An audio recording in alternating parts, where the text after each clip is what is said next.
Pakistan already తమ మీద భారత్ దాడులకు పాల్పడుతుందంటూ ప్రపంచ దేశాల మద్దతు కూడగట్టేందుకు ఎస్టాబ్లిష్ చేస్తోంది. ఎంతవరకు ఏ ఏ దేశాలు పాక్ మద్దతు పలికే అవకాశం ఉంటుంది? భారత్కు మద్దతు పలికే దేశాలు ఏంటి? ఇమీడియట్ గా చూస్తే మనం రెండే దేశాలు నాకు కనిపిస్తున్నాయి, చైనాను టర్కీ. మెటీరియల్ గా పై కనిపించకపోయినా మిడిల్ ఈస్ట్ కంట్రీస్ కొన్ని ఖచ్చితంగా సపోర్ట్ ఇస్తాయి. ఆఫ్ఘనిస్తాన్ సపోర్ట్ ఇవ్వచ్చు, చుట్టుపక్కల ఖతార్,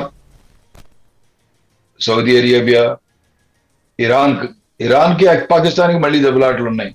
కానీ ఏంటంటే ఒక్కోసారి ఇప్పుడు ఫర్ ఎగ్జాంపుల్ మనం ఇజ్రాయెల్ వార్ తీసుకుంటే సున్నీసు షియాసు కలవరనుకున్నాం, రైట్?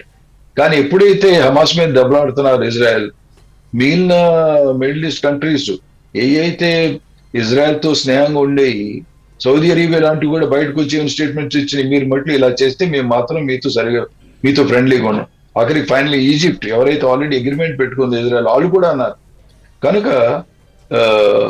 రిలీజియస్ దీంట్లోకి వచ్చేటప్పటికి మిడిల్ ఈస్ట్ లో చాలా కంట్రీస్ బాహాటంగా సపోర్ట్ ఇవ్వకపోయినా, రైట్, అఫ్ కోర్స్ మన మన మన ప్రైమ్ మినిస్టర్ గారు, మన ఫారెన్ మినిస్టర్ చేస్తున్న డిప్లొమసీ, ఫారెన్ అఫైర్స్ ఎంత చాకచక్యంగా హ్యాండిల్ చేస్తున్నారంటే, ఆల్ రైట్, అది లేకపోతే ఉంది అబుదాబిలో హిందూ టెంపుల్ ఎలా అవుతుంది? మన దేశం అంటే గౌరవం పెరిగింది కాబట్టి. కనుక కొన్ని దేశాలు వెనక్కి తగ్గుతున్నాయి, కాదనట్లేదు. దుబాయ్, యుఏఈ ఇలాంటివన్నీ ఆ సపోర్ట్కి రావు. కాకపోతే కొన్ని కనిపించిన దేశాలు, మిడిల్ ఈస్ట్ లో కొన్ని దేశాలు మెటీరియల్ సపోర్ట్ ఎంతో కొంత డబ్బు ఇవ్వడం జరుగుతుంది. చైనా ఖచ్చితంగా మద్దతు ఇస్తుంది, కానీ చైనా కూడా ఎంతవరకు మద్దతు ఇస్తుంది? లిమిటెడ్ గానే ఇవ్వగలరు. ఆఫ్టర్ ఆల్ చైనా ఒక తరహా మనకి అందరికీ తెలిసిందే. ప్రతివాడి దగ్గరికి ఏంటి అప్పులు ఇచ్చేసి వడ్డీ ఓడంటాం మనం, ఎగ్జాక్ట్లీ వాళ్ళ పరిస్థితి అదే. ఈజీగా డబ్బులు ఇచ్చేయటం, వడ్డీ ఇచ్చేయటం, తర్వాత వడ్డీ కింద మేము ఆడ భూభాగం తీసుకోవటం. ఆఫ్రికాలో చేస్తున్నారు ఆల్రెడీ. అందుకే యూరోప్ లో ఈ మధ్యన ఏముంది, ఆ రోడ్ ఏదో కన్స్ట్రక్ట్ చేస్తామని బయలుదేరిన వాళ్ళందరికీ యూరోప్ అన్నారు సారీ, ముందు ఒప్పుకున్న వాళ్ళు ఇటలీ వీళ్ళందరూ సారీ చెప్తున్నారు, రైట్? కాకపోతే చైనా మాత్రం ఖచ్చితంగా మద్దతు ఇస్తుంది. ఎందుకంటే చైనాకి అదొక, వాళ్ళు డైరెక్ట్ గా ఇన్వాల్వ్ అవ్వకుండా, ఆర్థికంగా వాళ్ళు దెబ్బతినకుండా వాళ్ళ ప్రోగ్రెస్ వాళ్ళు చేసుకుంటే ఉంది, కొంత డబ్బు ఇచ్చి, కొంత ఎమ్యునేషన్ ఇచ్చి, కొన్ని ఫైటర్ ఎయిర్ క్రాఫ్ట్ ఇచ్చి, ఇలాంటి సహాయం అయితే చైనా నుంచి ఖచ్చితంగా ఎక్కువ వస్తుంది. సిమిలర్లీ మనం కొంచెం ఆలోచించాలి టర్కీ గురించి. టర్కీ కూడా ఖచ్చితంగా నాటో కంట్రీగా ఉన్నా సరే నాటో ఎక్విప్మెంట్ కొంతవరకు, నేటో నుంచి కొంత మోడర్న్ ఎక్విప్మెంట్ కూడా పాకిస్తాన్కి సరఫరా చేయడం జరుగుతుంది. డ్రోన్స్ ఉన్నాయి వాళ్ళ దగ్గర.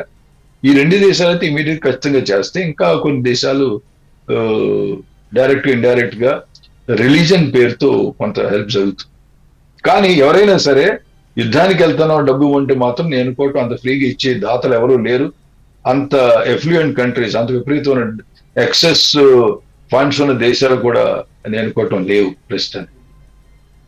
సార్, 1971 తర్వాత మొట్టమొదటిసారిగా సివిల్ డిఫెన్స్ మాక్ డ్రిల్ కొనసాగుతోంది ఈ ఉద్రిక్తతల నడుమ. అప్పటితో పోల్చుకుంటే ఇప్పుడు 2025లో ఉన్నాము. సరిపోతాయండి ఈ సివిల్ డిఫెన్స్ మాక్ డ్రిల్స్ మనకి? సారీ, మళ్ళీ చెప్పండమ్మా. సివిల్ డిఫెన్స్ ఆల్రెడీ సరిహద్దుల్లో ఉద్రిక్తతల నేపథ్యంలో ఇవాళ ఆపరేషన్ సింధూర్ తర్వాత మొత్తం ఆల్ ఓవర్ ఇండియా స్టేట్స్ లో civil and defence mock drills నిర్వహిస్తోంది కేంద్ర ప్రభుత్వం, గైడ్లైన్స్ ఇచ్చింది. సో 1971లో ఇలాంటి మాక్ డ్రిల్స్ నిర్వహించిన తర్వాత ఇప్పుడు 2025లో చేస్తున్నారు. అప్పటికి ఇప్పటికీ టెక్నాలజీ, సాంకేతిక పరిజ్ఞానం, స్మార్ట్ ఫోన్స్ నేపథ్యంలో ఈ ఏవైతే ఉన్నాయో ఈ డ్రిల్స్ సరిపోతాయంటారా? మాక్ డ్రిల్స్ అట్లీస్ట్ ఏంటంటే ప్రజల్లో అవగాహన ఉండాలి. ప్రజల్లో యుద్ధం జరిగితే ఏం చేయాలి? ఎందుకంటే ఇప్పుడు ఏమైపోయిందంటే 1971 తర్వాత యాక్చువల్ ఫుల్ ఫ్లెజ్ వార్ జరగనే లేదు. లిమిటెడ్ వార్ ఎక్కడ జరిగింది? 1997లో జరిగింది. కనుక ఏంటంటే ఇంతకుముందు మా చిన్నప్పుడు గుర్తు, మాకు 1940 ఆ ప్రాంతం వరల్డ్ వార్ లో మా పేరెంట్స్ చెప్తుండేవారు. వరల్డ్ వార్ లో మెడ్రాస్ లో కూడాను ఈ మాక్ డ్రిల్స్, సైరన్ మోగటం, లైట్స్ ఆఫ్ చేయటం, ఎందుకంటే ఎయిర్ క్రాఫ్ట్ పడుతాం, రైట్? అలాంటి ఏంటంటే బేసికలీ అవగాహన అనేది మర్చిపోయారు. కనుక ఒక విధంగా చెప్పాలంటే ఈ మాక్ డ్రిల్స్ ఇంపార్టెంట్, దేశంలో ప్రజలకి తెలవాలి. ఒకవేళ స్ట్రైక్ అవ్వబోతుంటే మనం ఎలాంటి రక్షణ చేసుకోవాలి, మన బాధ్యత ఏమిటి, రైట్? మనం ఏ విధంగా ప్రభుత్వానికి తోడ్పడగలం, ఇలాంటివన్నీ యాక్చువల్లీ దే ఆర్ ఇంపార్టెంట్. మనం ఒక విధంగా ఏంటంటే డెవలప్మెంట్ లో దీంట్లో పడిపోయి ఎన్నాళ్ళు బోర్డర్ దగ్గరే జరుగుతుంది, ఇంటర్ ల్యాండ్ లో మన దేశం లోపల చాలా మందికి అవగాహన లేదు. కనుక సివిల్ డిఫెన్స్ డ్రిల్స్ ఉన్నాయి, మాక్ డ్రిల్స్, ఎస్పెషల్లీ బోర్డర్స్ దగ్గర నార్త్ ఇండియాలో జరుగుతాయి, సీరియస్ గా జరుగుతున్నాయి, రైట్?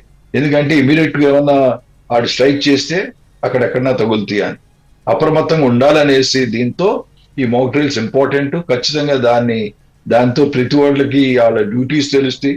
ఒకవేళ స్ట్రైక్ అంటే ఏం జరగాలి, ఎన్నో ఉన్నాయి అందులో సమస్యలు. మాక్ డ్రిల్ అంటే చిన్నది అనుకుంటాం మనం. ఒకవేళ కొడితే ఏం చేయాలి, కొడితే ఎలాంటి డ్యామేజ్ జరుగుతుంది, డ్యామేజ్ జరిగినప్పుడు పేషెంట్స్ ఎలా తీసుకెళ్ళాలి, డ్యామేజ్ మనకు జరగకుండా మనం ఎలా దాక్కోవాలి, ఎలాంటి బిల్డింగ్స్ క్లియర్ గా త్వరగా కూలే ఛాన్స్ ఉన్నాయి. ఇవన్నీ ఏంటంటే అర్థం చేసుకోవాలి. Basically mock drills are very important.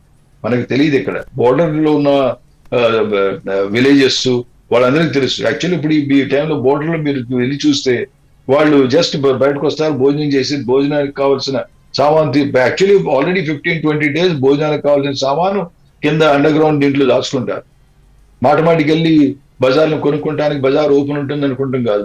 Actual బోర్డర్లు చూస్తే ప్రాక్టికలీ లైఫ్ స్టాండ్ స్టిల్ అయిపోతుంది. ఏది బిజినెస్ యాక్టివిటీస్ ప్రతోడు వాళ్ళ ఇంట్లోనో లేకపోతే బంకర్లోనో.